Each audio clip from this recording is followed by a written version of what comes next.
देवाधिदेव हे महादेव,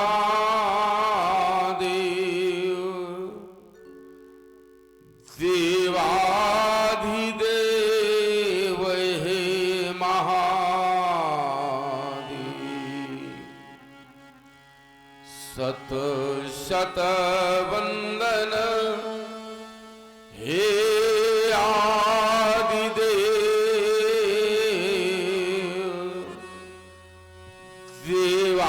देवाधिदेव हे महादेव।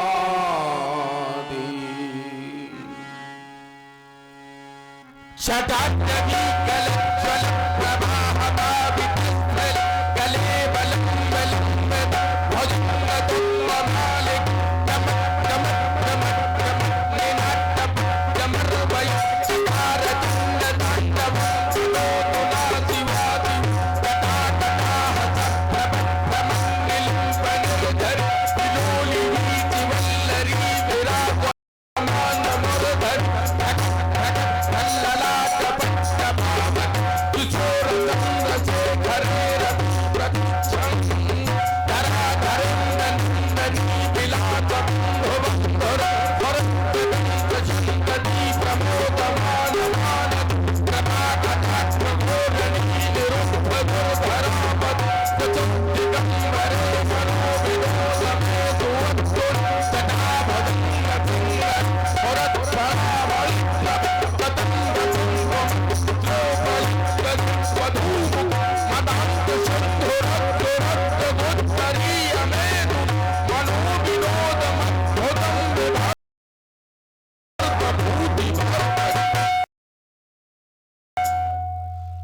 जय महाशक्तिशाली महेश, हे भक्तों के भोले रसाल, जय कालों के भी महाकाल। कर में त्रिशूल डमरू विशाल, ये मुंडमाल विकराल ब्याल, फम फम फम कारक फड़ फड़े। जय महाशक्तिशाली महेश, जय महाशक्तिशाली महेश। और रणचंडी कितनी प्यासी है, छाई सर्वत्र उदासी है। चहुदस अंगारे करते हैं विपदा के, ये बादल क्यों घिरते हैं। इनको दे दो वाणी विशेष। जय महाशक्तिशाली महेश, जय महाशक्तिशाली महेश। भेदो भैरव भूतों को और रणचंडी शामर सबूतों को। भेदो खड़बक, भेदो गणेश। जय महाशक्तिशाली महेश, जय महाशक्तिशाली महेश। भोले कर दो शक्ति प्रदान, मैं स्वयं स्वरों में ओज भरू, भर दूं पानी में प्राण, फिर करूं मुक्ति का अन्वेषण। भोले कर दो शक्ति प्रदान, नव विधान इस भूतल पर मैं फिर से और रच दूं एक बार, उन कांति मचा दूं योद्धा पर। हो हर हर बम बम का मुच्चार।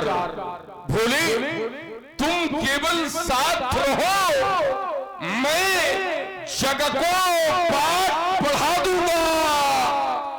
उस भगवान कहानी वाले को इस भू पर नचा दूंगा। हो कृपा शंभु के जोड़ों की, कर दूं जग में लंका महान। कर दो शक्ति प्रदान भोले, कर दो शक्ति प्रदान। शांतिमयी वातावरण में सो रहा विश्व, उड़ और विश्व का वैभवशाली सम्राट महान ये मनमोहक मनहर मालाओं से मणिमंडित शिवाकांत की बाकी झांकी का दिग्दर्शन कर रहा था। सहसा ये निद्रा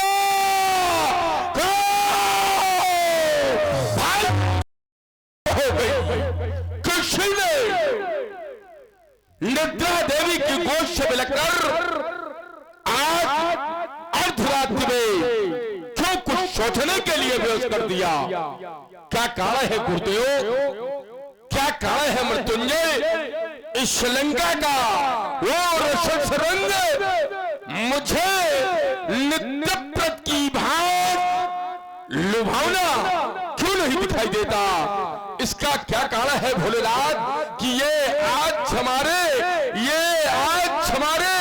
और भाव हृदय के अब सचमुच कोई खींच रहा है और लंका की ये मनहर वो हरत ये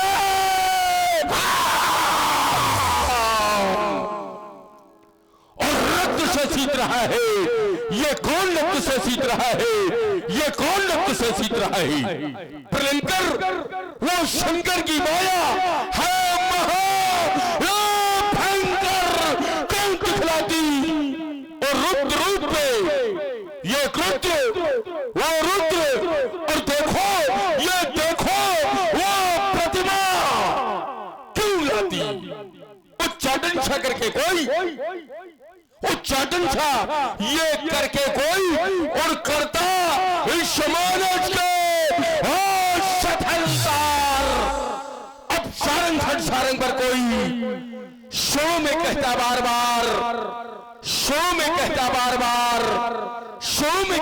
बार ये दरबार ये समाज से ये हीन हो गया और आकाश है मलिनता ये छाई है और लंका बिहार भरी याद क्या नाम दिखाई है। भगवान भूतनाथ ये आपकी कैसी लीला है तो दशानन से मैं वरुण एवं समस्त दिक्पाल जिसका नाम सुनकर थर-थर कांपते हो पुरुष विजयी दशानन और रावण के हृदय में भय का संसार कैसा कौन शब्दों से ये कौन शब्दों से मेरे पौरुष को ललकारता हुआ और रणभेरी की गर्जना में युद्ध स्थल के लिए आमंत्रित कर रहा है। जबकि मैंने तो इस वसुंधरा के अरब स्थल को अपने इन पैरों तले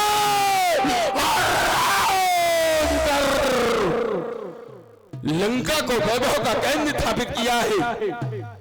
फिर किसकी बत्ती रणभेरी, ये किसकी बत्ती रणभेरी ना समझ पा रही वो ये मैंने छीटा ये जगमहाकाल घर मत बनी मेरी चेरी ये कटके बत्ती रणभेरी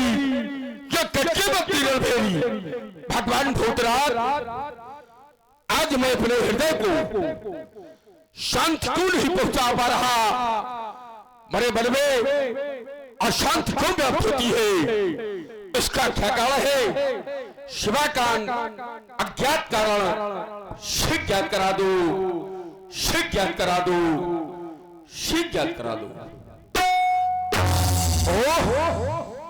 बस विद्युत हो गया और अच्छा वो सम्र शीरध्वज ने आधार लक्षण को सीता जो तोड़ेगा भगवान शंकर का धनुष उसको दिल जाएगी वो हो देवी सीता। जानता हूं उस पैरत बात को अरे थोल थोषित करवाने वाले दुरात्मा राजा जनक तूने सोचा होगा और रावण तेरा उस जगत में अभिज्ञ डालेगा तो याद रख राजा जनक अरे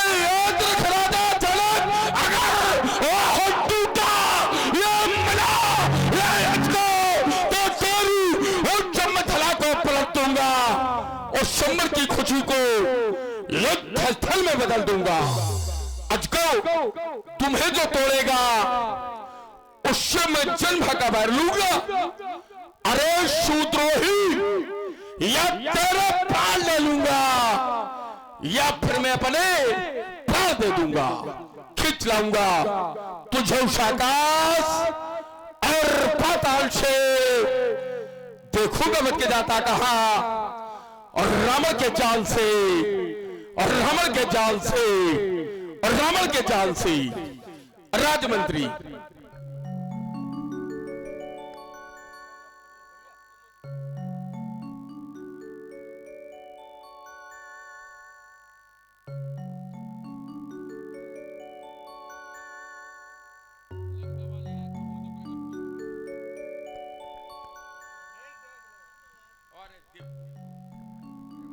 कहां से आ रहे हो?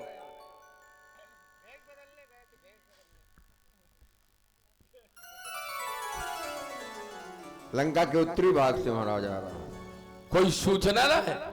सूचना ये है कि ताड़का का वध हो चुका है। ये क्या कह रहे हो? हाँ हाँ महाराज, ताड़का मारी गई। ताड़का के साथ साथ मारीच को बिन फरमान से समुद्र के इस पार फेंका जा चुका है। सुबाह को सेना सहित जलाया जा चुका है। तुम्हारी प्रतिक्रिया कुछ हुई? हम संदेशवाहक हैं, केवल संदेशा ही दे सकते हैं। अच्छा, संदेश दे सकते हो? अवश्य। जहां मरने और कटने की बात आ जाए वहां केवल संदेश वाहक। ये कार्य किसके द्वारा किया गया? ये कार्य अयोध्या के चक्रवर्ती महाराज दशरथ के पुत्र राम और लक्ष्मण। क्या बता सकते हो इस समय कहां मिलेंगे? इस समय वो मिथिलापुर में। तो ठीक समय है, हमें अतिशीघ्र मिथिला जाना चाहिए। लंका की सारी व्यवस्था व्यवस्थित रहनी चाहिए।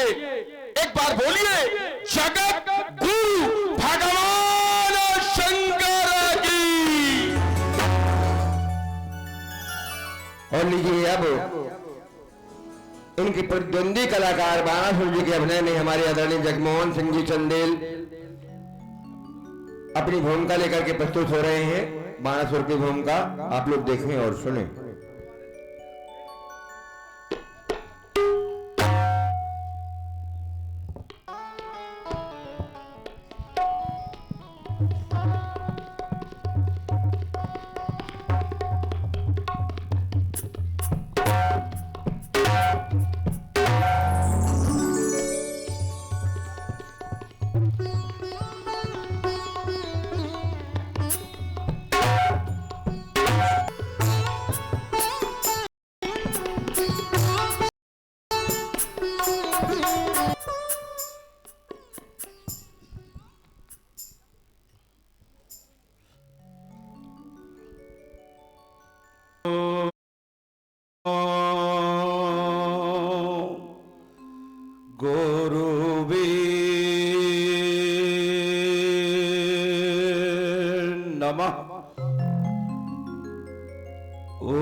महेश्वरा गुरु साक्षात् परब्रह्म तस्मै श्री गुरुवे नमः। तस्मै श्री गुरुवे नमः। जिस समय आपका शंकर प्लंकर मैं करता हूं पूजन, उस समय आपके पूजन में सहसा के उच्चाटन, सहसा के उच्चाटन कुछ मेरी समझ में नहीं आता।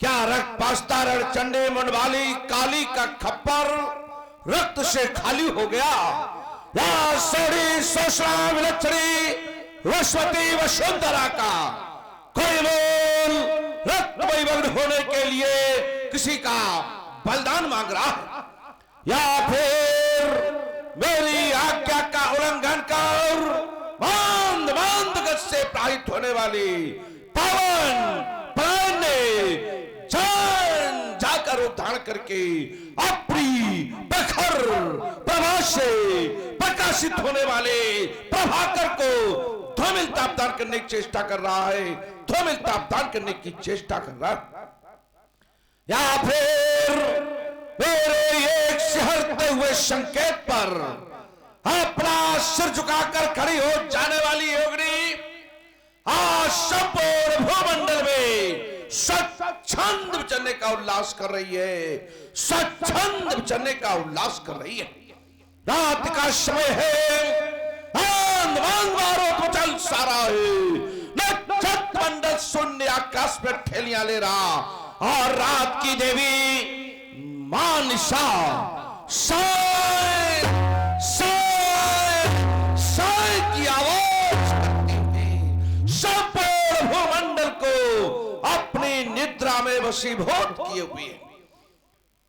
अचानक यह मैं क्या देख रहा हूं, बाण अस्पताल पर श्री लंकेश जी आपकी मुखाकृति अंकित हुई नेत्र साक्षात्कार करना चाहते हैं, लेकिन सजावस्था के कारण नेत्रों पर पलक पट रहे हैं। अस्तु नेत्र स्मर्थ हैं, अस्तु नेत्र स्मर्थ हैं। हो रहे आज 6 अंक को सिंहासन हो रही है महाप्रलय, यशु का तांडव हो रहा प्रभा शांत वाइन। क्या फिर गिरा शैतानी बादल, या फिर कोई शिव भक्त हुआ जिसने सवाल लगा दिए टल, जिसने सवाल लगा दिए टल। क्या कहा, किसी शिव भक्त का अवतार हुआ जिसने सवाल लगा दिए टल, जिसने सवाल लगा दिए टल। आज मेरे सोहंद्र में एक का पाप कैसा, हे विशंभरनाथ, हे दीनानाथ, चैन चिंता करते ब्रह्मूर्त ब्रह्मांड से रोत होकर के प्रांगण में युद्ध सत्कार क्यों कर रही, बोलो बोलो दीनानाथ, बोलो बोलो करो। इस सेवक की शांति क्रिया की अमरवेल वाटिका में यह मौलिक परिवर्तन की घड़ियां सुतल यज्ञ शौत सम्राट श्री बलि के पुत्र युवराज पानी को कस कर देना चाहती हैं, कस कर देना चाहती हैं। आज चित्त को चंचल होता कुछ नहीं समझ में आता है, शीतल लोक का दृश्य मुझे अब किंचित मात्र नहीं भाता है। को अब रण में कौन बुलाता है, रण में कौन बुलाता है। हे भोलेनाथ अज्ञात कराहो, मेरा मन क्यों भ्रम खाता है, मेरा मन क्यों भ्रम खाता है, क्योंकि मैंने तो पृथ्वी पर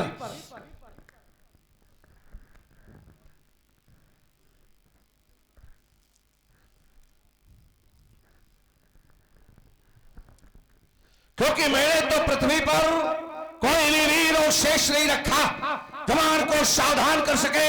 फिर कौन कह रहा सावधान, फिर कौन कहता भल्तरे सावधान सावधान सावधान। और किसके मचलते बुझार रण खेलने को यह मस्तक घूमा जाता है, छलकार निकलती मुझे कौन कह रहा सावधान, कौन कहता बोलते सावधान सावधान सावधान। अरे सावधान करने वाले वीर, क्या तुम्हें ज्ञात नहीं मैं महायुद्ध में महाकाल ईश्वर संग्राम है मेरा नाम, हर विश्व विजय करने वाला, झुक झुक करता मेरे प्राण। फिर कौन कहे रावण सावधान, फिर कौन कहता बोलते सावधान सावधान सावधान। हर राजनीति मेरी दासी, मैं जीवन का भोग का विधाता हूं, अनाचार का मैं जगजीवन दाता। फिर कौन कह रावण सावधान, फिर कौन कहता बोलते सावधान सावधान सावधान। मैं महायुद्ध के भवचरण में चलूं तो यह धरती हिल जाए, वो कर्म सही मेरे इज्जत का इतिहास बदल जाए। फिर कौन कह रहा सावधान, फिर कौन कहता बोलते सावधान सावधान सावधान। चलने से चले तूफान बवंडर सब साथ चले, मैं भी चलूं तो यह मैं चला दसों दिशाएं। फिर कौन कह रहा सावधान, फिर कौन कहता बोलते सावधान सावधान सावधान। ये घबराया सहदे दे पुत्री खोमी जाती है, मानो प्रेस के चक्कर में ये धरा दशकती जाती होने को है क्या महाप्रलय। क्यों बाबा खड़कता है, गुरुदेव कृपा कर अब बतला दो, क्यों मेरा हृदय धड़कता है, क्यों मेरा हृदय धड़कता है। क्या करा भगवान भोलेनाथ, क्या करा। विदित हो गया, 8 अंगों पर विजय प्राप्त करने वाले अष्टांग योगी श्री श्रीधर ने अपनी भोमजा कन्या सीता का संबठान रखा। देशांतर के नेपालों का समागम, धनुष यज्ञ और धनुष वेद का प्रस्तापित हो चुका। वहां क्रांतिकारी रावण का प्रस्ताव जैसे ने समाप्त किया है। अभी अभी अपना अधूरा देश अभियान, हरे पाखंडी प्रपंची अत्याचारी दुराचारी निशाचर रावण, हो जा सावधान, हो जा सावधान, हो जा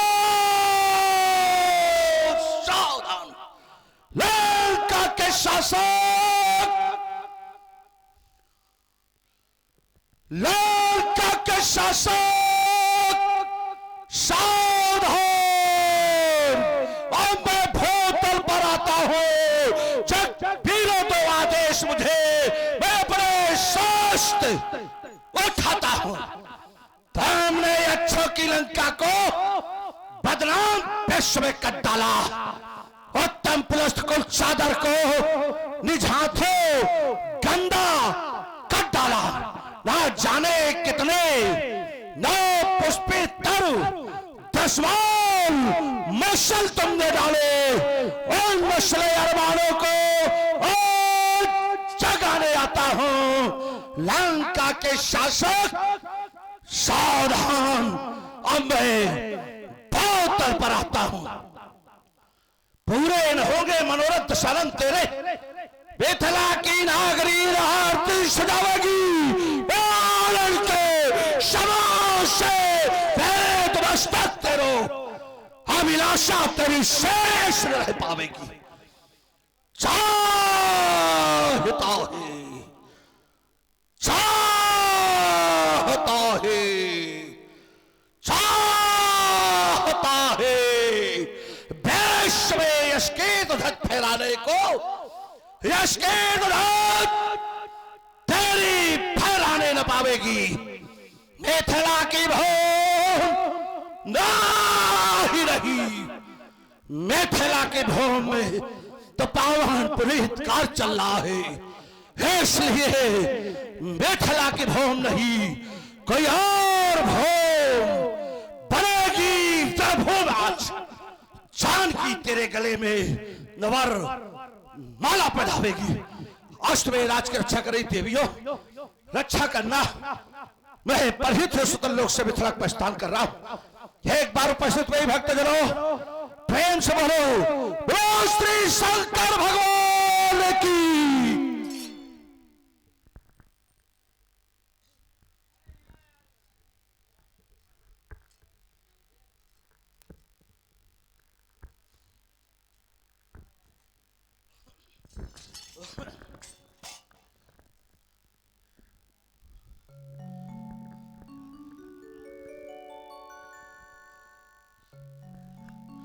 मिथिला के कुशल सेवक कहे महाराज मैंने एक आज्ञा दिपुर नर नारी सुभग सुच संता, और हमने आज प्रयोग किया कुशल। क्यों प्रयोग किया? क्योंकि कुशलता आपसे बढ़िया कोई नहीं बता पाता है। मिथिला में सब प्रकार से कुशल मंगल है। अवश्य महाराज। जाओ तो फिर राजा जनक को सूचित करो कि मिथिला में बाण का आगमन हुआ है। जो आज्ञा महाराज। महाराज की जीवन की जय जयकार हो। कहो राजसेवक। मिथिला में बाण का आगमन हुआ है, आपसे मिलना चाहते हैं।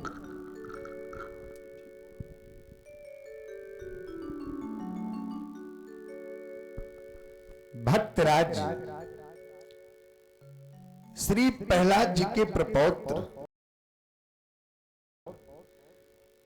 श्री विरोध बल्कि नंदन श्री बाणेंद्र जी जय जय श्री भोलेनाथ की ब्रह्म ज्ञानी, तत्व ज्ञानी, कर्म ज्ञानी, कर्मनिष्ठ, धर्मनिष्ठ, सत्यनिष्ठ, ध्यान नियम आसन प्राणायाम प्रत्याहार धारणा ध्यान और समाज के 8 अंगों पर विजय प्राप्त करने वाले अष्टांग योगी श्री श्रीधर जय जय जय श्री शंकर भगवान की। आपका आगमन हुआ। हाँ, हृदय में अपार प्रसन्नता की अनुभूति हो रही है। तो हृदय कुछ कहने के लिए भी व्याकुल होगा। मैं विचार करने लगा कि आपके स्वागत में कौन से सुमन समर्पित करूं, वो कौन से पुष्प अर्पित करूं। स्वीकारे मेरा बंधन। देखिए, बाण के स्वागत में पुष्पों की आवश्यकता नहीं है। आपने कहा कौन से सुमन, तो केवल सुमन ही समर्पित कर दो, यही बाण चाहता है। स्वीकार करें।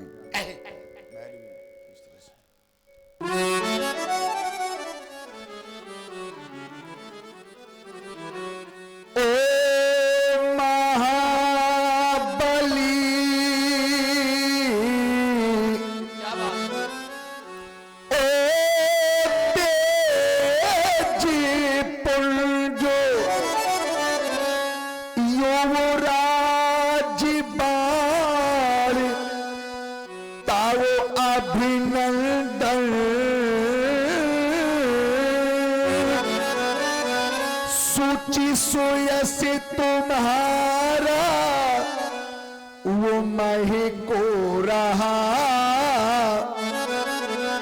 मिथिला में बन कर के चंदन। ओ दैत्य वंश के संचालक,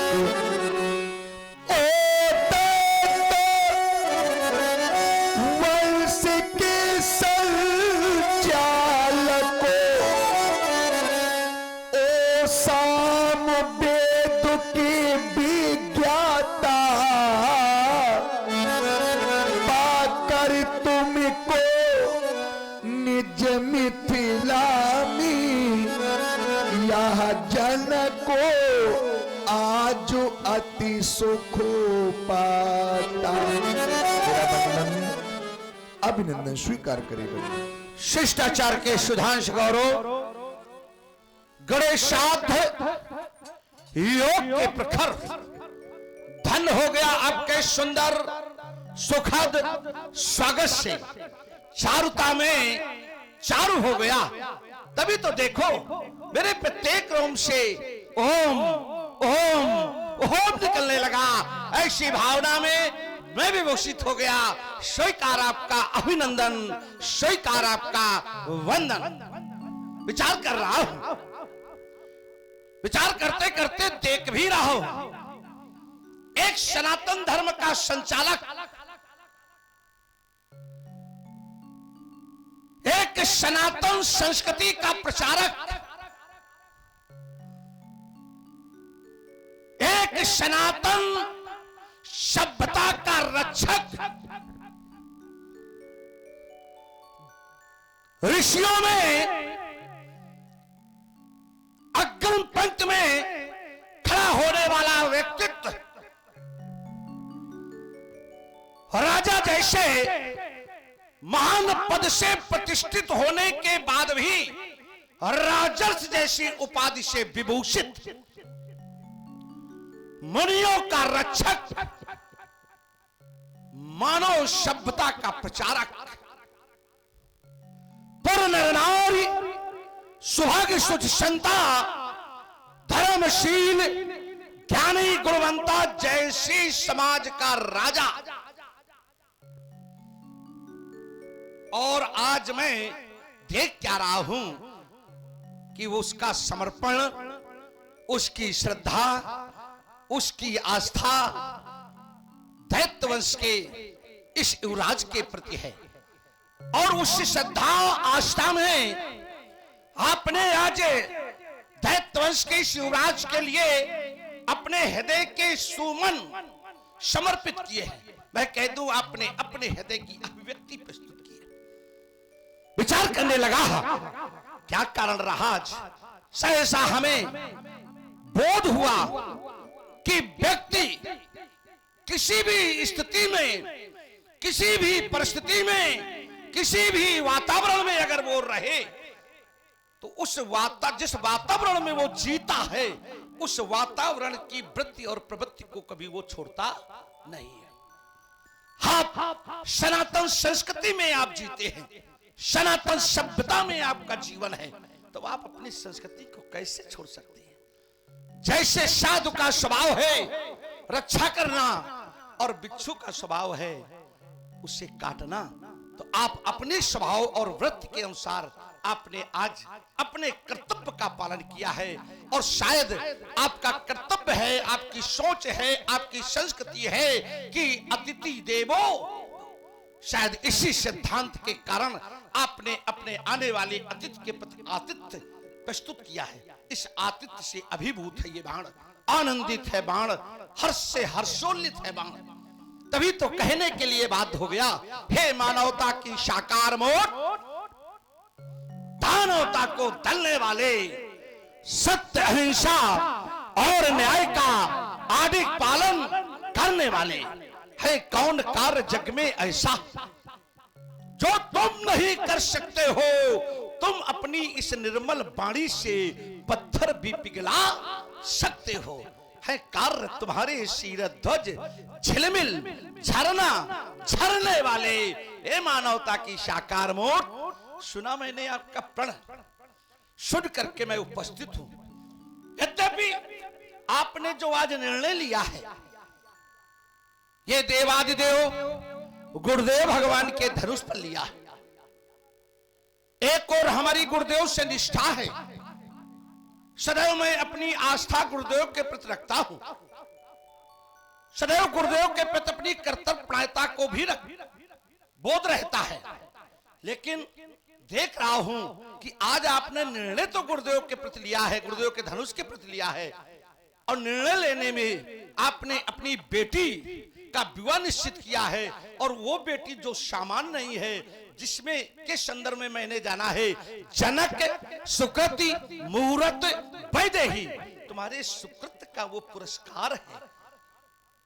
और इससे बढ़कर के तुम्हारे लिए स्वाभिमान की कोई दूसरी बात, तो आज तुम्हारे स्वाभिमान की रक्षा के लिए, आज आपके स्वाभिमान की रक्षा के लिए आपने अपनी व्रत नहीं बदली, तो व्रत हम भी नहीं बदलेंगे। लेकिन जहां स्वाभिमान की बात आएगी, संसार में भगवान भी भक्त के लिए नियम बदल देता है।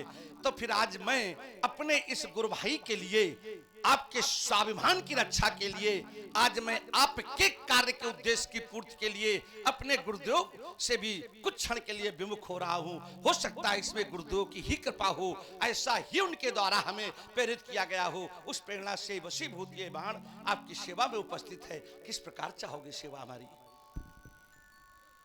बेटी का स्वयंवर है और हम चाहते हैं हर प्रकार की सहभागिता आपकी होनी चाहिए।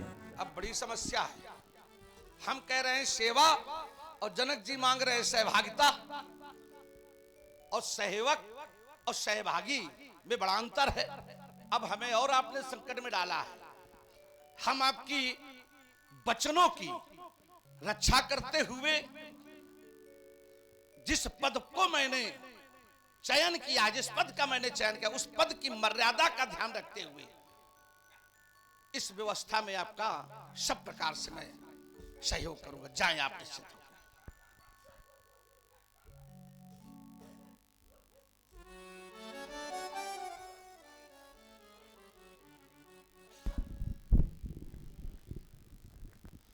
मिथिलापुर के श्रेष्ठ सुयोग्य सत्य सेवक कहे महाराज।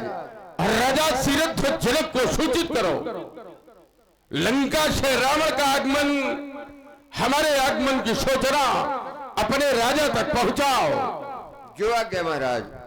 महाराज के जीवन की जय जयकार हो। लंका के राजा रावण का आगमन हुआ है, आपसे मिलना चाहते हैं। सौर शिखर, विप्रवंश अवतंस, कंचन नगरी के सम्राट, विश्व के वैभवशाली क्रांतिकारी श्री दशानंद जी, जय जय श्री शंकर भगवान की जय जय श्री भोलेनाथ की। स्वीकार कर मेरा बंधन। स्वीकार कर लिया तुम्हारा बंधन और सुना मैंने तुम्हारा प्रण। क्योंकि अगर ये व्यवस्था सुनिश्चित हो कि स्वल्पाहार के बाद भी भोजन करना पड़ेगा तो हम स्वल्पाहार नहीं भोजन ही करेंगे, तुम जाओ। भगवान शंकर के प्यारे दिव्यात प्रथम ये रावण आपको प्रणाम करता है, तत्पश्चात राजा सीरथोज्जलक ने जो प्रण किया है उस पर चिंतन करता है। राजा जनक ने प्रण किया है जो भगवान शंकर के धनुष को तोड़ देगा, राजा जनक की बेटी सीता से अपना नाता सोई पुरारी को दंड कठोरा और राज समाज आज जोई तोड़ा जो तोड़ देगा। अरे क्या इसने कोई नया काम किया है क्या? संसार में प्रण इसके पहले भी किए गए हैं और खासकर क्षत्रियों के तो दो आभूषण हैं, छत्री प्रण करें और आवश्यकता अगर पड़ जाए तो फिर रण करें। प्रण और रण ये इनकी विशेषता है। उसी क्रम में राजा जनक ने प्रण किया है।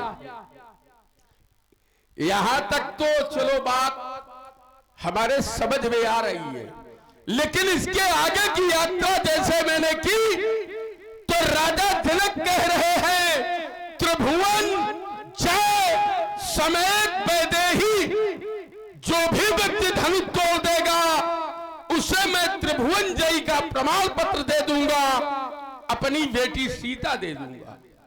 फिर विनय विचार बरी हटते ही ये बात नहीं समझ में आ रही। जब प्रण पर यह व्यवस्था सुनिश्चित है तो फिर विनय ही विचार बरे हटते ही क्यों? और वैसे भी ये राजा तो ज्ञानी राजा है, बड़ी चर्चाएं हैं इस राजा की, इसे भान होना चाहिए, इसे ज्ञान होना चाहिए कि अगर हठता से कार्य संपादित किया जाएगा तो हठ संकट को जन्म दे देता है। जहां हठ हो जाता है कब? जब अहंकार से ओतप्रोत संसार में हट की गई है तो हट संकट खड़ा कर देता है, संकट आ जाता है। क्या राजा जनक ये नहीं जानता?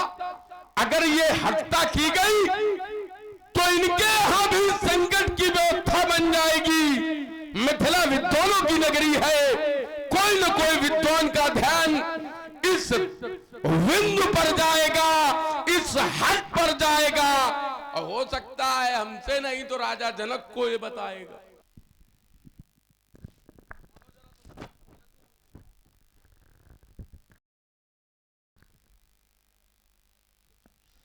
मिथिला समाज में सम्मानित दशानन जी का शुभागमन,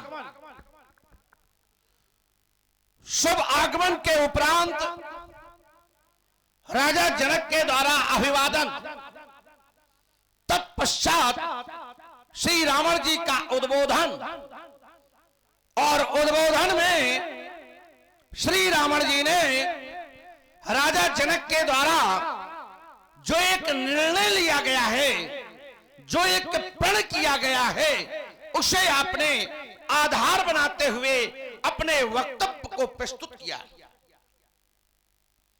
आपका कहना है कि राजाओं का रण और प्रण यह इनका स्वभाव है। आगे वार्ता को बढ़ाते हुए आपने प्रमुखता के साथ एक शब्द पर जोर दिया, वो शब्द है हठ। आपने कहा जो हठता से निर्णय लिए जाते हैं, जो हट करके कार्य किए जाते हैं, वो संकट को जन्म देते हैं। बात आगे बढ़ी, आपने कहा जो अहंकार से ओतप्रोत होकर के जो कार्य किया जाता, हट किया जाता है, तो वो हट संकट को जन्म देता है। अब देखिए बड़ा बढ़िया बात है। आपने कहा जो अहंकार से ओतप्रोत होकर के कार्य किया जाए तो वो संकट को जन्म देगा। राजा जनक ने अहंकार से ओतप्रोत होकर के निर्णय नहीं लिया है। राजा जनक ने जो निर्णय लिया है अपने कर्तव्य से वशीभूत होकर के निर्णय लिया है। अब वार्ता आई है आपकी, तो हमें अपने विचार प्रस्तुत करने हैं, लेकिन उसके पहले आपके प्रति अपनी हृदय की अभिव्यक्ति प्रस्तुत करूं, यह हमारा नैतिक कर्तव्य है। कर्तव्य केवल इस कारण ही नहीं है कि आप लंका के सम्राट हैं, विश्व के वैभवशाली सम्राट हैं। कर्तव्य इस कारण भी है कि आपसे हमारे कुछ व्यवहारिक और सामाजिक संबंध भी हैं। इन सब के कारण हमें आपके प्रति अपनी हृदय की अभिव्यक्ति प्रस्तुत ही करनी है। अस्तु, आपके संदर्भ में मुझे विद्वानों ने बताया, यद्यप मुझे विद्वानों के अलावा गुरुजनों से भी ये जानकारी हुई कि आप कैसे हैं, तो बताया गया रावण नाम वीर बरवंटा, रावण नाम के प्रचंड श्रेष्ठ वीर हैं। श्रेष्ठ, श्रेष्ठ शब्द की ओर हमारा ध्यान गया। वीरों में श्रेष्ठ तो वीरों की 4 कोटियां हैं, भट्ट, उद्भट, सुभट, महाभट, तो आप महाभट्ट कोट के योद्धा हैं। तो फिर मुझे आपके स्वागत सम्मान में शास्त्र का सहारा लेना चाहिए, क्योंकि मैं भी महाभट्ट कोट का योद्धा हूं। ऐसा ग्रंथकारों ने हमें आपके समकक्ष लाके खड़ा किया। रावण बाण महाभट्ट। शास्त्र हमें दर्शन देते हैं, निर्देशित करते हैं।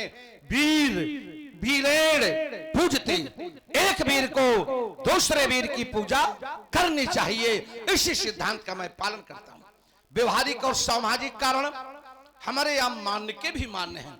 हमारी बुआ रत्नमाला की बेटी वज्र ज्वाला आपके छोटे भाई कुंभकर्ण को ब्याही है। आप हमारे मान्य के भी मान्य हैं। इस कारण भी हमारा नैतिक कर्तव्य है। आज तो मैं आपकी महानता को प्रणाम कर रहा हूं। सही तो ये है, आप कभी कभी व्यक्ति का एक कार्य उसे दूसरे व्यक्ति की दृष्टि में महान बना देता है। आज आप यहां उपस्थित हुए हैं और जिस परिस्थिति के बाद उपस्थित हुए, इस कारण मेरे विचार से आज आपने महानता का कार्य किया है। और सदैव व्यक्ति को ऐसे महान व्यक्तित्वों के प्रति अपनी श्रद्धा व्यापित करनी चाहिए। और इसी निष्ठा और श्रद्धा से, तुम्हारी इसी महानता से प्रभावित ये बाण, आप संबंधों में तो हैं ही बहुत अच्छे, इससे प्रभावित ये बाण आपके चरणों में कोट कोट वंदन करता है। स्वीकार करें। दैतेंद्र, दानवीर, दयावान, स्त्री तेज, बलिपुत्र पाल, तुम्हारे द्वारा रावण के स्वागत में प्रस्तुत शब्दों से अभिभूत होकर यह रावण निश्चित गौरवान्वित हुआ है। तुम्हारे लिए बहुत सुंदर सा आशीर्वाद और भगवान शंकर के नाम की जय जयकार। जय जय भोलेनाथ की। सम्मानित दशरथ जी, आपने कहा, अब देखिए महान हैं आप, ये विषय अलग, संबंधी हैं ये विषय अलग, लेकिन यहाँ कुछ विषय है अलग। हाँ, अब हम थोड़ा उसी विषय में प्रवेश करेंगे। इतनी जल्दी पलटी खा जाओ? नहीं, पलटी नहीं खा जाएंगे भाई, संबंध अपनी जगह पर, भाई संबंध अपनी जगह पर। आपकी महानता को मैंने प्रणाम किया, ये विषय अलग। अब क्योंकि किसी से वचन दिए हुए हैं तो अपने वचनों की रक्षा करना विषय अलग। अच्छा, वचनबद्ध हो गए हो पहले से? हैं कि राजा जनक की आज व्यवस्था में हम सहयोग करेंगे, उन्होंने सहभागी बनाया है। अब सहभागी बनाया है, अब आपने मिथिला की सभ्यता पर, मिथिला के राजा के आचार विचार पर आपने टिप्पणी की है, तो फिर अब इस पर तो हमें कुछ बोलना ही पड़ेगा, है ना। अब बोलने के लिए मैं सोच रहा हूं कि आपने कहा है कि जो अहंकार से ओतप्रोत होकर के हट किया जाता है, वो हट संकट को जन्म देती है। मैं भी इसका अनुमोदन करता हूं कि जो हट सकारात्मक होती है उसका परिणाम सुखद होता है, और जो हट नकारात्मक होती है उसका परिणाम दुखद होता है। और यहाँ राजा जनक के द्वारा जो ये निर्णय लिया गया है, जिसे आपने हट से जोड़ा है, तो ये राजा जनक का जो हट है तो ये कर्तव्य से वशीभूत है। तो जो कर्तव्य से वशीभूत हट है वो सकारात्मक हट है, तो इसका परिणाम भी सुखद होगा। यद्यपि आपने बात जोड़ी है, थोड़ा वहां पर भी मैं आपका ध्यान ले जाऊंगा। आपने कहा सोई पुरारी को दंड कठोरा, राज समाज आहज जय तोड़ा, विनय विचार बरई। कल यहां तक वहां तक तो ठीक था, लेकिन जो ये आगे की पंक्ति है, विनय विचार बरई हट ते ही, तो ये जो बिना विचार किए हट शब्द का प्रयोग हुआ है। चलिए आइए, हट शब्द के विषय में विद्वानों व्याकरणाचार्यों के अलग अलग वक्तव्य आए। व्याकरणाचार्यों ने जब हट के संदर्भ में अपने विचार प्रस्तुत किए तो उन्होंने बताया कि हट का एक अर्थ नहीं होता, उसके तो अनेक अर्थ होते हैं। उन्होंने इस हट शब्द को अनेकार्थी शब्द में लाके खड़ा किया, रख दिया। बताया विद्वानों ने हट माने जिद, विद्वानों ने बताया हट माने जिद। दूसरे पायदान पर जब वो विद्वान आगे बढ़े तो उन्होंने कहा हट माने पाराग्रह। पाराग्रह वो हट होती है जैसे बालक के द्वारा अपने पिता से जो हट की जाती है उसे पाराग्रह हट में रखते हैं। पाराग्रह हट जो बालक के द्वारा पिता से हट की जाए, जिसे विद्वानों ने बाल हट से भी जोड़ा है। तीसरा हट माने दृढ़ संकल्प। दृढ़ संकल्प जो दृढ़ता के साथ संकल्प किया जाए वो भी हट ही है। और एक हट का अर्थ जो आया, जो चौथे पायदान पर विद्वानों ने हट शब्द का अर्थ लिखा तो उन्होंने बताया हट माने प्रतिज्ञा। तो अब यही शब्द यहां पर बिल्कुल उपयुक्त है कि विनय विचार बरई हट ते ही, अर्थात धनुष तोड़ने वाले के साथ सीता प्रतिज्ञा के अनुसार वर्ण करने में किसी भी प्रकार का विचार नहीं करेगी। जो धनुष तोड़ेगा सीता बिना विचारे प्रतिज्ञा के अनुसार उसका वर्ण कर लेगी। अल्प विराम के साथ श्री राम। आइए, मैंने मिथिला में एक बात रखी थी कि राजा जनक का ये जो प्रण है और प्रण में जो हट है, हट संकट को जन्म दे देता है। श्रीमान जी ने बताया कि 4 हट है, एक राज हट है, एक क्रिया हट है, एक बाल हट है और एक योग हट है। संसार में ये 4 हट बताए गए हैं और जब जब हट अहंकार से ओतप्रोत की गई है तो संकट आने से विधाता भी नहीं बचा पाया है। उसके जीवन में फिर संकट निश्चित आ जाएगा। एक आधार मैं इस पर जोड़े दे रहा हूं, गुरु, श्रुति, संबल, धर्म, फल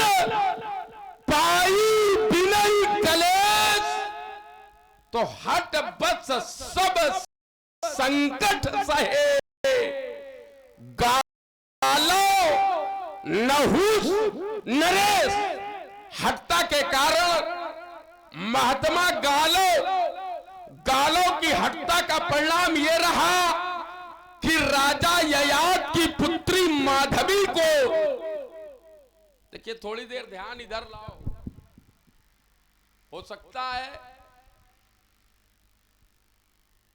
शाम से बहुत सारे लोग थे, लेकिन अब जितने बचे वो कम से कम ध्यान इधर लाओ। अगर इधर उधर रहा तो फिर ये उधर चला जाएगा।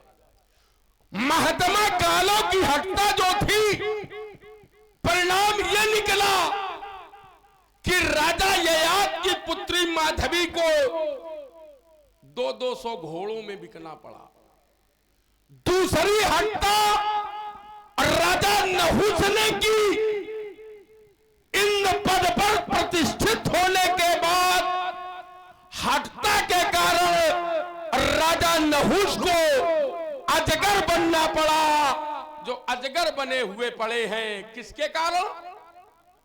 हट के कारण।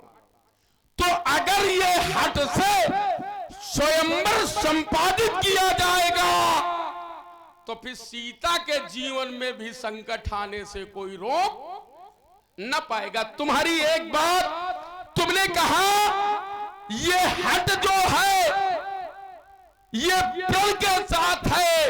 अगर प्रण के साथ थी तो प्रण ये था कि सोई पुरारी को दंड कठोरा और राज समाज आज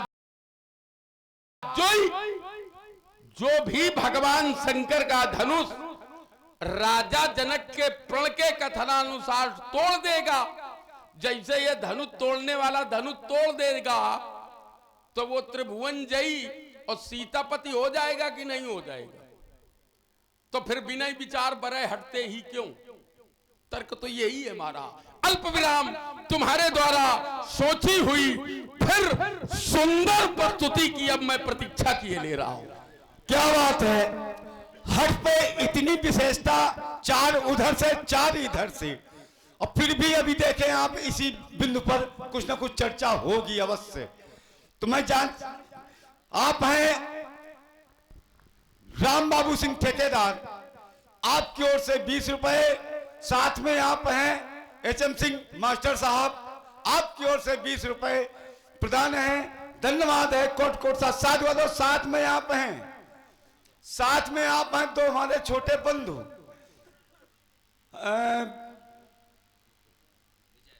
विजय, वाह क्या बात है, विजय भी बहुत हाटी है महाराज, जरा ध्यान देना इधर। और नारायण, दोनों बंधुओं की ओर से 20-20 रुपए प्रदान है, कोट सा साधुवाद, धन्यवाद।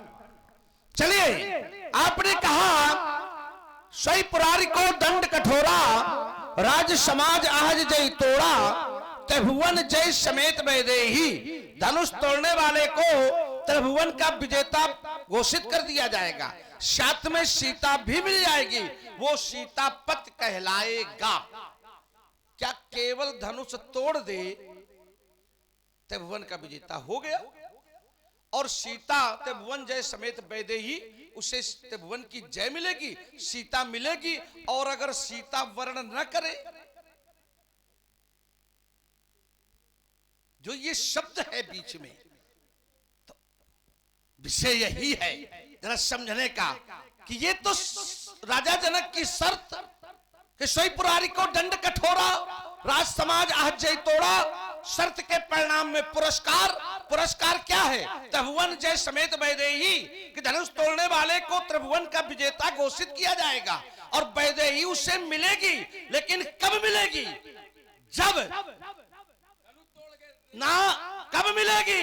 धनुष तो तोड़ने से केवल वो प्रतियोगिता में केवल उत्तीर्ण हुआ है। धनुष तोड़ने वाला, अब देखिए, आइए बढ़िया शब्द दिया, आज सोच के बिल्कुल, हम बिल्कुल, देखिए हमें मालूम है, हमें ये हमेशा आगे छोड़ो, जब भी मैं बोलता हूं तो बिल्कुल सोच समझ करके शुद्ध प्रबोलता हूं। अब आइए जरा शब्दों का खेल खेला है आपने, इस वजह से आइए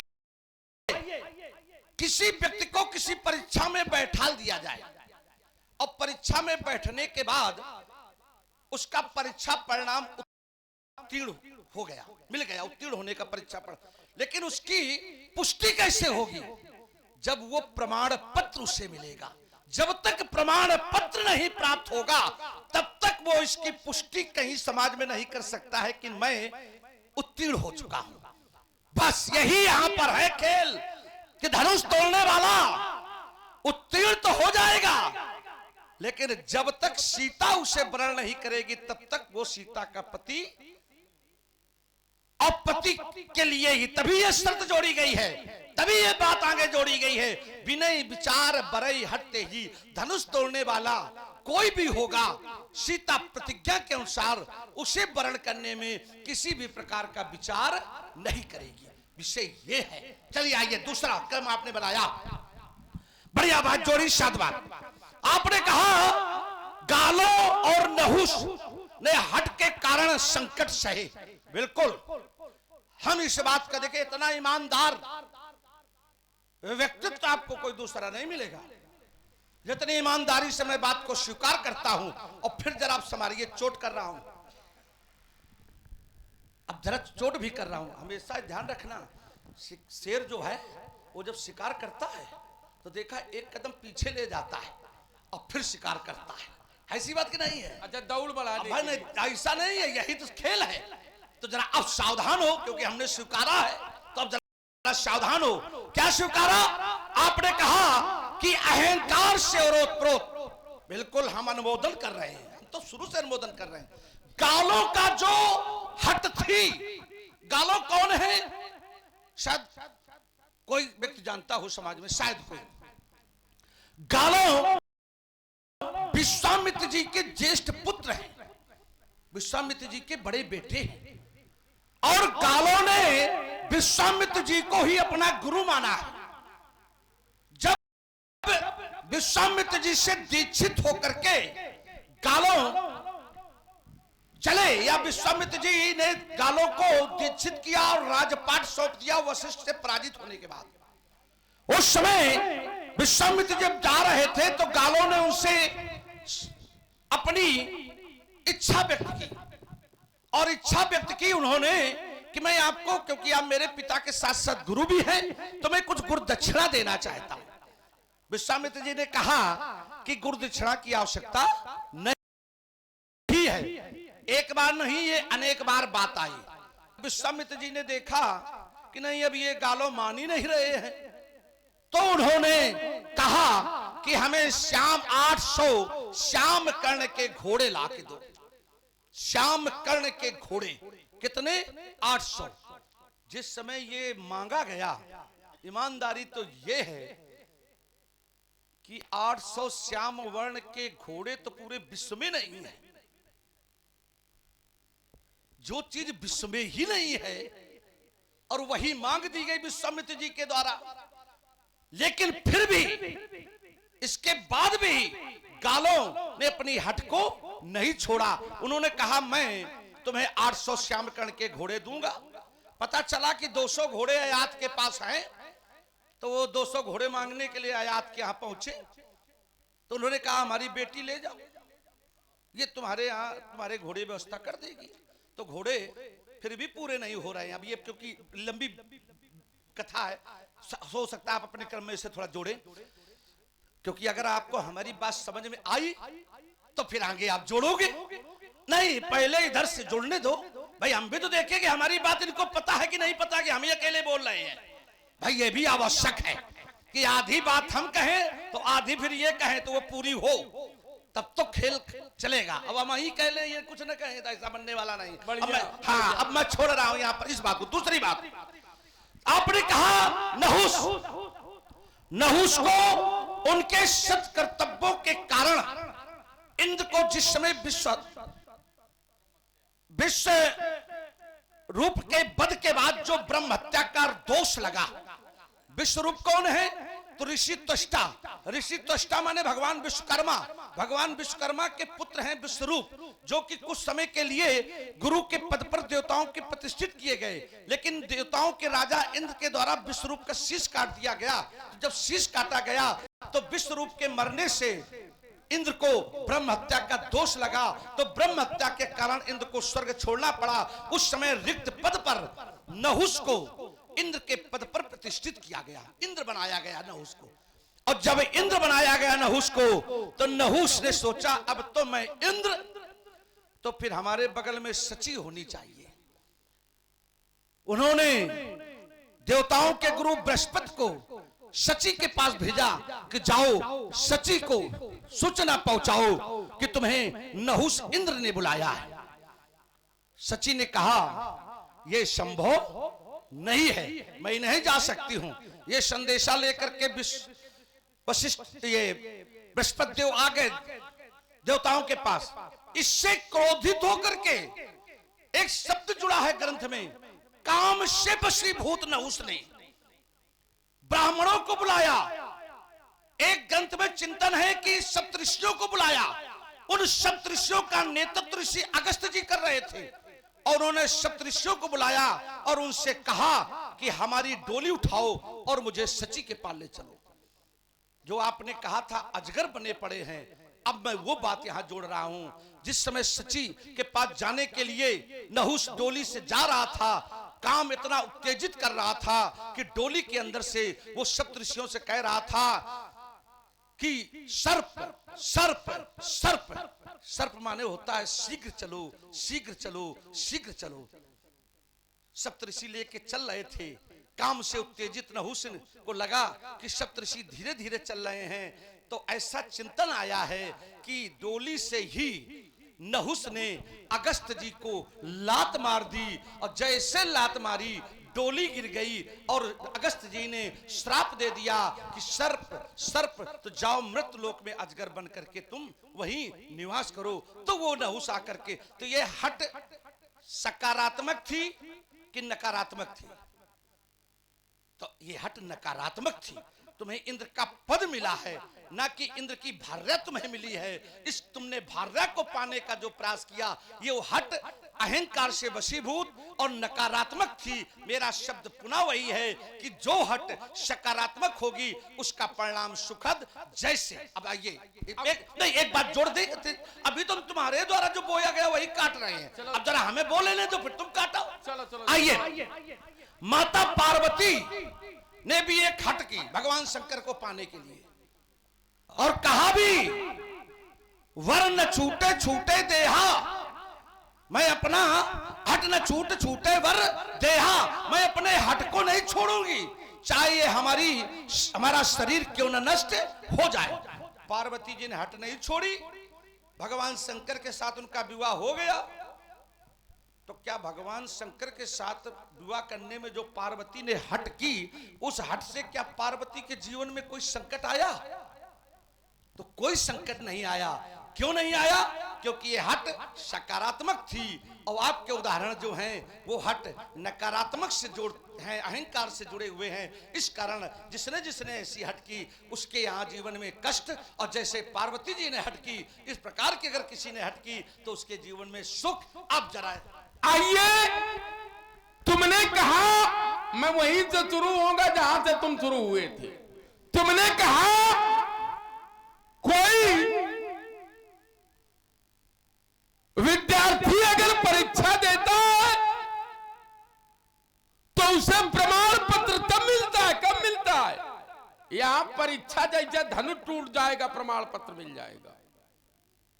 जैसे धनुष तोड़ने वाले के द्वारा यह धनुष तोड़ दिया जाएगा तो त्रिभुवन जय का प्रमाण पत्र उसके पास हो जाएगा।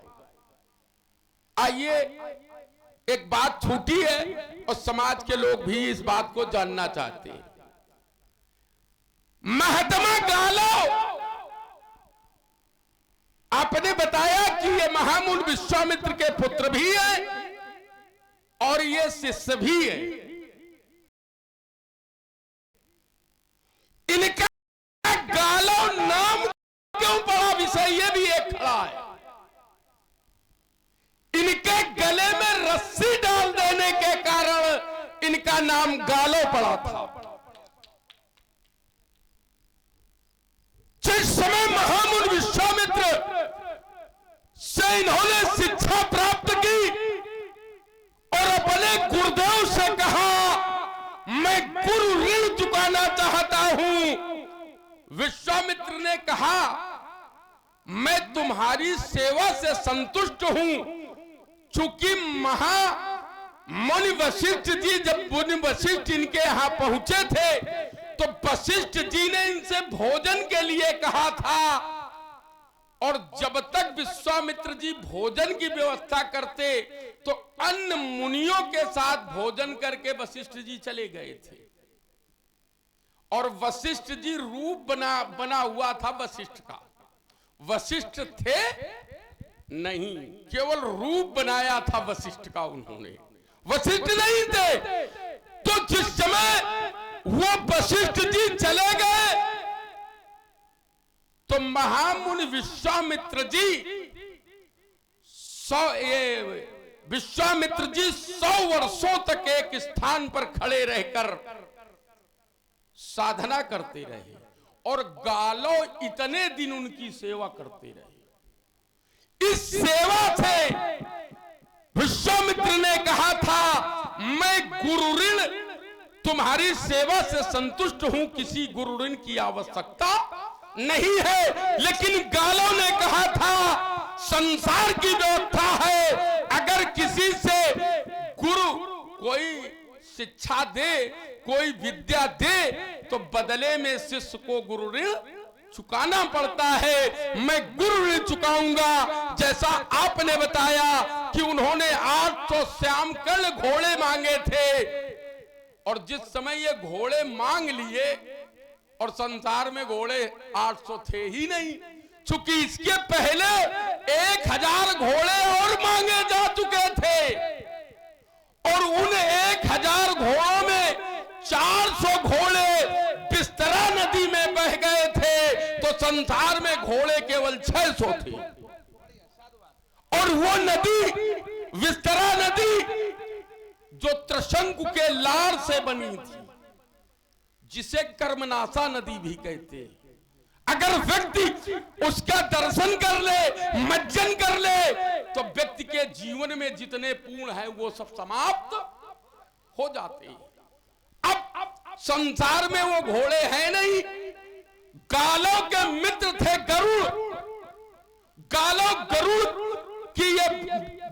की ये बात सुनकर गरुड़ गालों के पास आए और गालों को लेकर राजा ययाति के यहां पहुंचे। ययाति से घोड़ों की बात रखी तो ययाति की स्थिति उस समय अच्छी नहीं थी। बोले मैं सब कुछ दान कर चुका हूं, मेरे पास देने के लिए इस समय कुछ नहीं है।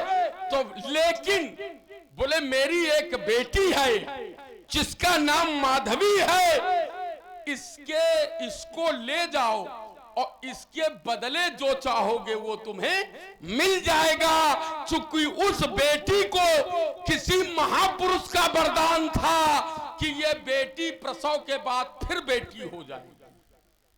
वो बेटी, वो माधवी गालों लेकर पहले अयोध्या के राजा हरस के पास गए। बहुत कम लोगों ने यात्रा कराई होगी। हरस ने उस बेटी से एक पुत्र उत्पन्न किया, 200 घोड़े प्राप्त किए। फिर इसके बाद वो बेटी काशी के राजा उसीनर को दी गई। उसने भी एक पुत्र उत्पन्न किया, 200 घोड़े दिए। फिर भोजनगर के राजा को वो बेटी दी गई। भोजनगर के राजा ने भी एक पुत्र उत्पन्न किया जिसका नाम शिव था, और इसके बाद 600 घोड़े, और वो बेटी महामुनि विश्वामित्र को दी गई। तो विश्वामित्र ने भी उस बेटी से एक पुत्र उत्पन्न किया जिसका नाम अष्टक था।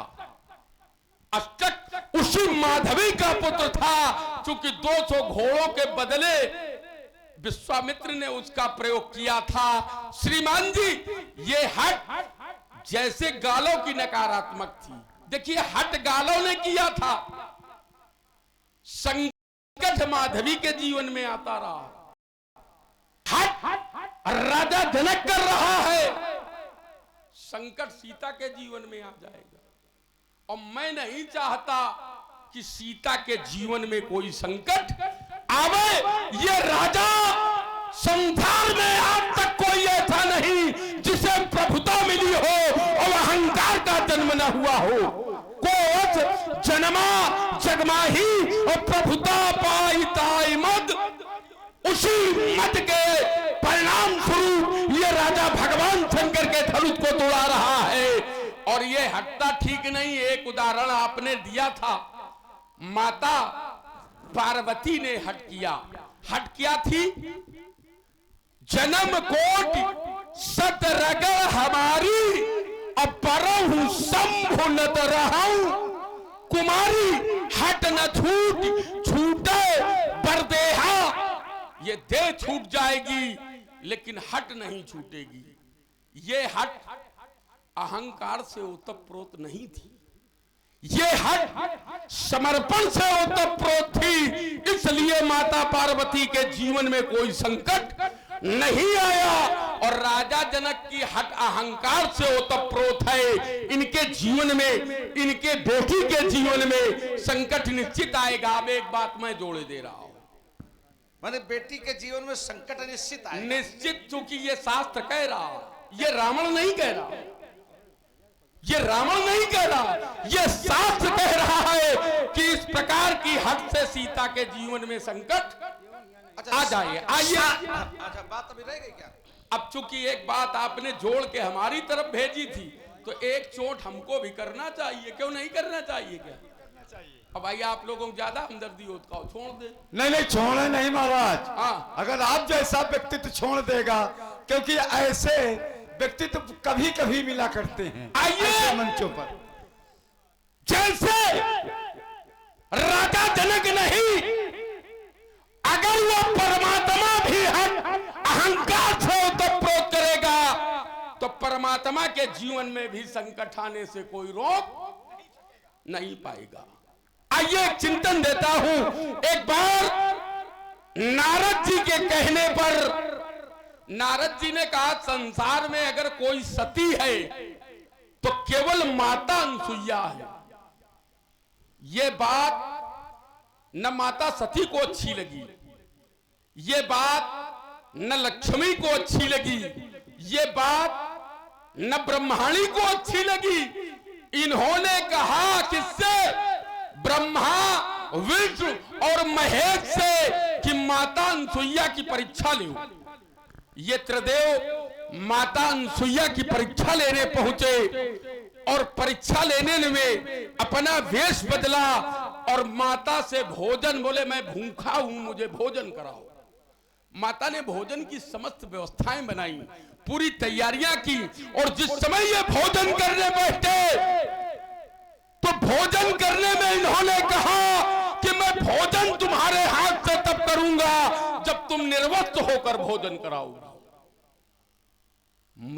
माता अनसुईया ने जिस समय अपने सतीत्व से देखा ये ब्राह्मण नहीं, साधु न हो, ये तो ब्रह्मा विष्णु और महेश है। तो मैया ने अपना सतीत्व लगाकर ब्रह्मा विष्णु और महेश को 6 माह का बालक बनाकर स्तनपान करा दिया और उन त्रिदेवों को पालने में झुला दिया। समस्या ये खड़ी हो गई, जब ब्रह्मा विष्णु महेश की पालना झुली है तो संसार में समस्या खड़ी हो गई, संकट खड़ा हो गया। किसके कारण? हट के कारण। और जिन महासती शक्तियों ने इन्हें आदेश दिया था अगर किसी का पति 6 माह का बालक बन जाए तो उनके जीवन में संकट खड़ा हो गया। तो श्रीमान जी, ये हट निश्चित संकट को जन्म दे देगा।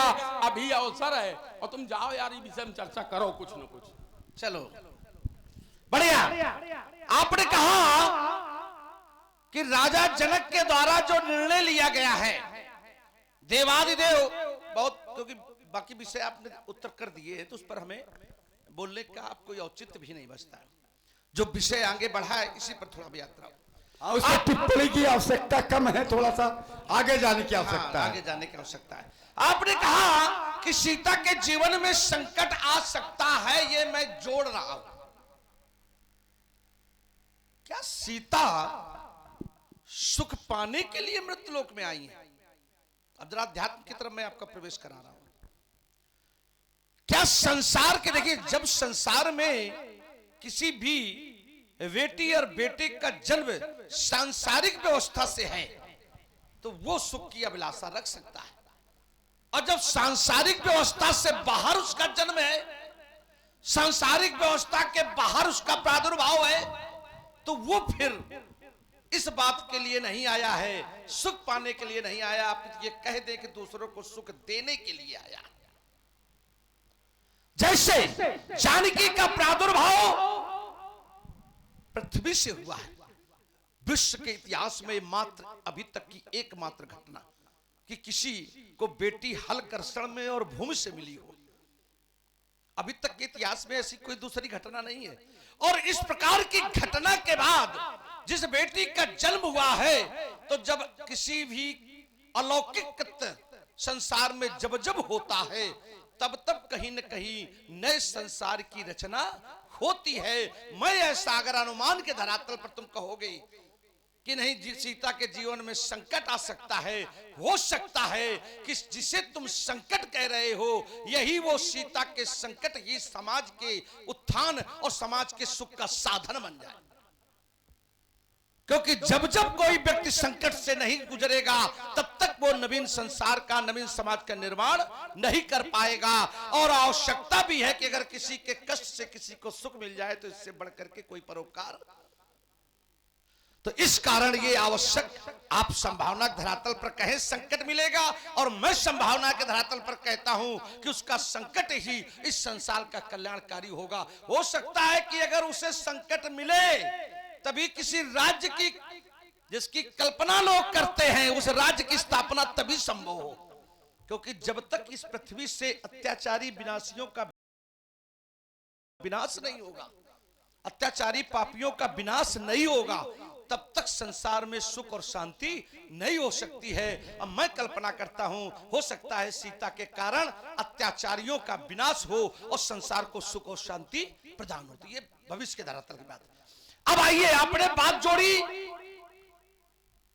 धनुष तुड़वाने की, तो देखिए राजा जनक अहंकार ने कहा प्रभुता पाए कहा न मद होई, प्रभुता पाने के बाद अहंकार होता है, तो फिर ये बात आप पर भी तो लागू हो गई कि आप भी प्रभुता पाए, आप क्यों जो हट कर रहे हैं?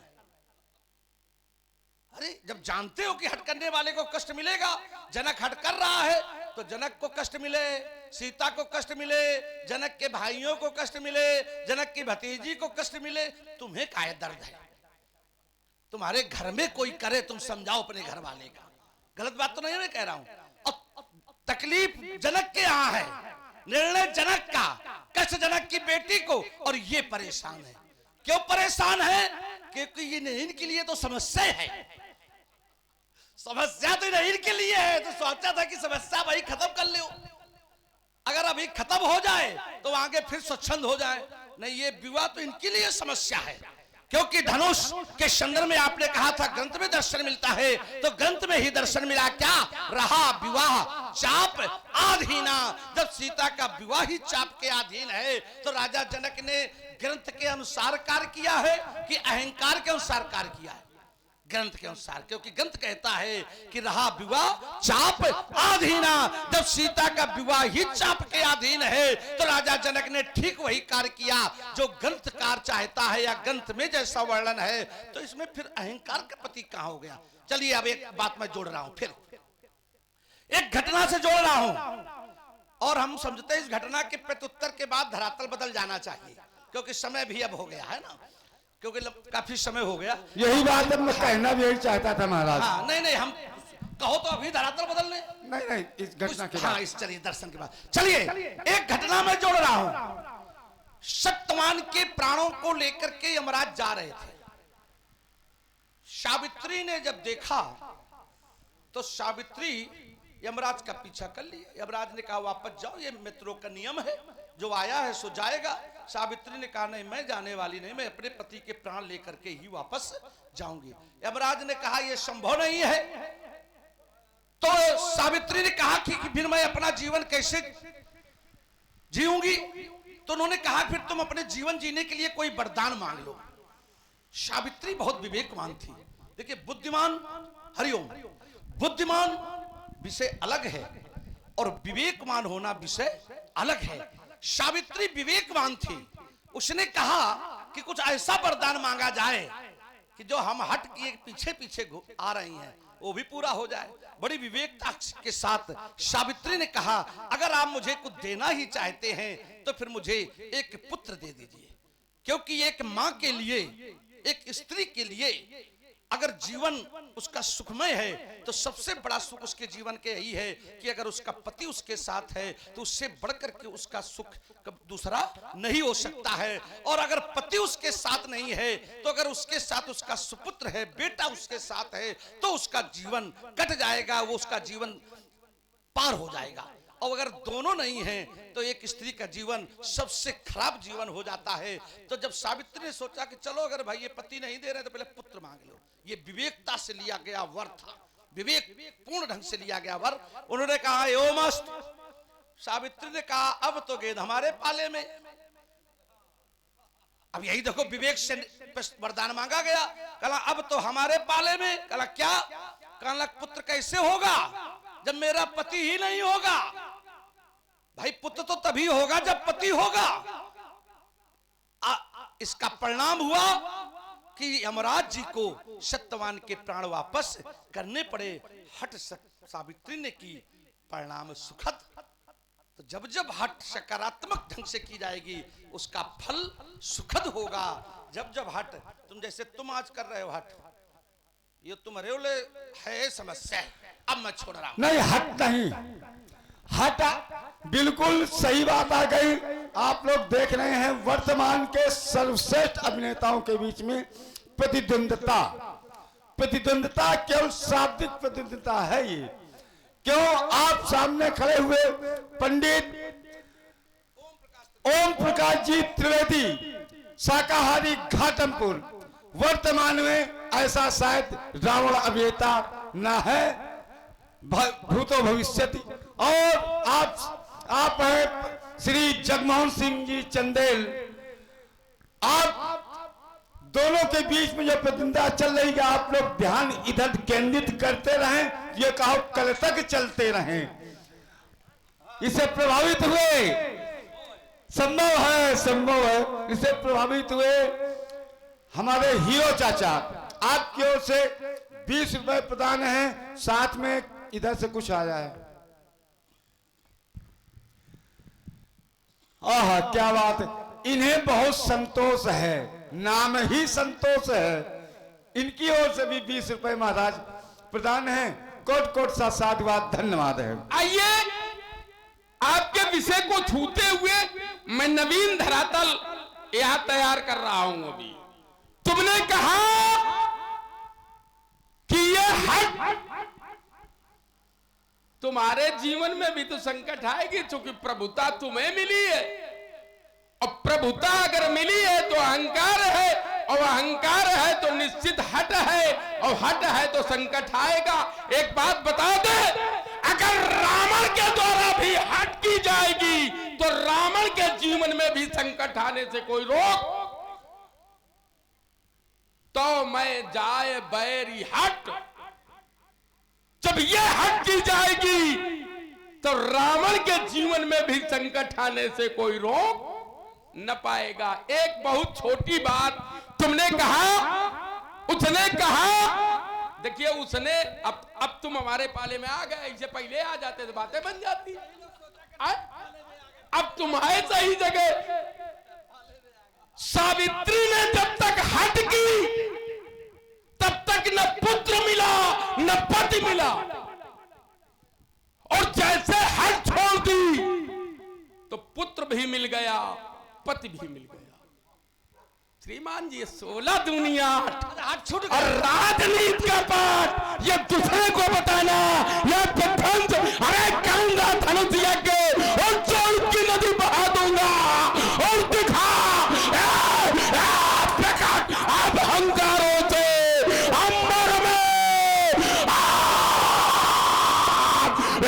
दूंगा। आज मैथिली अधिवेशन में ये कालकूट नर्तन होगा, अभिनय धनुष होगा, अभिनय धनुष होगा। चलिए, आपने धारा बदली है, अब हमें कुछ और कहने की आवश्यकता नहीं है। ये तेरे शब्द का पान हुआ और किसी पीर के द्वारा यदि कोई विध्वंसकार हुआ तो कल में है मेरे शास्त्र वो नहीं परम न पाएगा। उसके शरीर को गरल बना ये बहुत स्वयं पी जाएगा। इसलिए हो जाओ तुम सावधान, अब भेद नहीं चल पाएगा। उस सीता केवल के चैन है। ऐसे बोल देगा तो हो जाएगा। आज तुम्हारी भजा भजा पर पट गिरेगा, ये जब तुम थोथा होगा, अब नहीं धनुष खंडन होगा। ये वो सुंदरियों की सेज नहीं, ये गणितों की धारा है। वो पैरी जीवित बदल सका जचने सम्मुख ललकारा है। अजको भीरत कसौटी है भीगी बालू की भीत नहीं। वो पैरी ललकारा युद्ध है सहजाऊ, ये रणनीति नहीं। वो चंद्र हाथ में कितनी ज्वाला इसे जानता कर होगा, अब नहीं धनुष खंडन होगा, अब नहीं धनुष खंडन होगा। तेरे 10 पर ज्वाला के अंगार गिरेंगे और सुनी होगी कंचन नगरी। जब गर्भित गदा प्रहार करेंगे और शरीर की संताएं निकलेगी और बालों की बौछारें होगी और चारों ओर चमकती रणवें और तलवारों की धारें होगी। कट्टरवीरत प्रदर्शन होगा। मैं कहता हूं ललकार सभा में और धनुष का खंडन होगा, और धनुष का खंडन होगा, और धनुष का खंडन होगा, और धनुष का देता कैलाश को उठाते हुए और कभी कभी पर्वतों से ये टक्कर लगाता हूँ।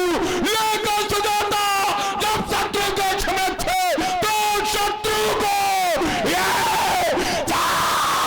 छाड़ कर धौल में मिलाता हूँ। संभल जा बाणासुर, नहीं बचेगा तू आज।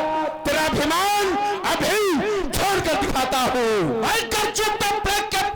भड़क उठे शत्रुओं के सीने फट जाए और तो परिस्थिति फटने लगे और दश के पड़ते रब दिल में मलिन हो चरण के प्राण से धावित लाए या निशंक हो गया मेरा मन। तो मिथिला से भागने के लाले पड़ जाए। देखो का आओ ना, बढ़ाओ आगे। बस बोलिए।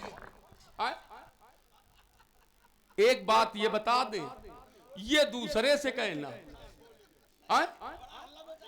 हम बोलने वाले हमारे सामने जाने के इतने बोल जाते। कहो ना करो। बोलने वाले जो होंगे वो नाम के सुख होंगे और काम के दुख होंगे। अब उसमें हम तो एक ही रूप देखते हैं, वो चाहे सुख दुख हो चाहे जगमोहन हो चाहे जगमोहन हो, हमको तो एक रूप भ्राता तुम। चलाओ लखाओ अब ही यही कौन बड़ी परिबंड जो चढ़ाए हर्षाए गए तोड़े धनुष प्रचंड। चलिए, हमारी और आपकी आवश्यकता भी नहीं है। आवश्यकता किसकी है? जो धनुष तोड़ने के लिए आया है। और हमारा आपका नैतिक कर्तव्य भी है कि उसे अवसर प्रदान किया जाए। यह अवसर और महाराज क्या बात है, ऐसे व्यक्तित्वों का हम लोग चयन करते हैं। आप लोग इतनी मेहनत से रात भर मेहनत करते हैं, लेकिन जब समय आता है तो आप लोग गायब हो जाते हैं। यह सबसे बड़ी अवहेलना कह दें इसको। और राम जी पंडित शैलेंद्र जी शुक्ल, आप तक यदि आवाज पहुंच रही है तो आप यथाशीघ्र और मंच पर आने की कृपा करें। और आपके द्वारा आप हैं विजय सिंह, आपके द्वारा 20 रुपए प्रदान है। धन्यवाद है। बच्चे की विशेष कामना है कि राम जी आवे। चलिए भाई, बच्चे की विशेष कामना है। नहीं, ये कामना ना होती तो राम जी आए ना होते। राम जी तो आए। नहीं, जिम्मेदारी भी बहुत दो जो जिम्मेदारी जिस व्यक्ति को मिली है तो व्यक्ति स्वयं में बहुत अच्छा व्यक्ति है, जिसे आपने जिन सबल हाथों में जिम्मेदारी सौंपी है। और अब तक के जब से मैं आ रहा हूं, इस बार आपने बहुत मजबूत हाथों में ये जिम्मेदारी सौंपी है। तो इस कारण ये निश्चित रूप से